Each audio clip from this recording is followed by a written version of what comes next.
10க்கும் மேற்பட்டவர்கள் எங்களுக்கு ரத்தம் வேணும் அப்படிங்கிறான். முஸ்லிம்கள் தான் போய் இந்து மக்களுக்கு ரத்தம் கொடுக்கிறார்கள். அதே மாதிரி இந்து மக்களும் முஸ்லிம்களுக்கு ரத்தம் கொடுக்கிறார்.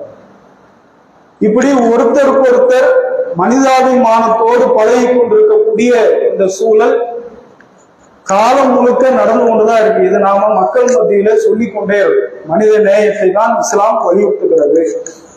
மத கலவரத்தை தூண்டக்கூடியவர்களை எல்லாம் நாம் துண்டாக வைத்துக் கொள்ள வேண்டும்.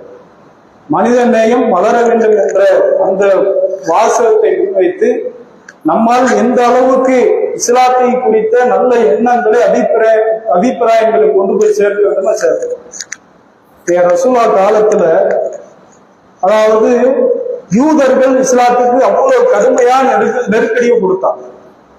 இஸ்லாத்துக்கு அதிகமான நெருக்கடியை கொடுத்தது யார்? யூதர்கள் தான்.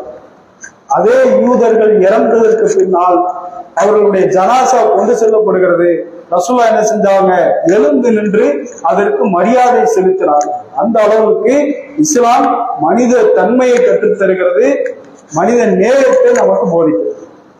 அப்ப இது போன்ற இந்த கலவரத்தையை மூட்டக்கூடியவர்கள் மத்தியில நமக்கான வாய்ப்புகள் எந்த மாதிரி மனித நேயத்தை வெளிப்படுத்தி செய்திகளை கொண்டு போய் சேர்க்க முடியுமோ அது போன்ற செய்திகளை எல்லாம் முகநூல்களின் வாயிலாக, வாட்ஸ்அப் வாயிலாக மக்கள் மத்தியில பரப்பி கொண்டு அதன் மூலமாக தாவாவை மேற்கொள்ளக்கூடிய மக்களாக இருக்க வேண்டும் என்ற கோரிக்கையை முன்வைத்து இந்த உரையை முடித்துக் கொள்கிறேன்.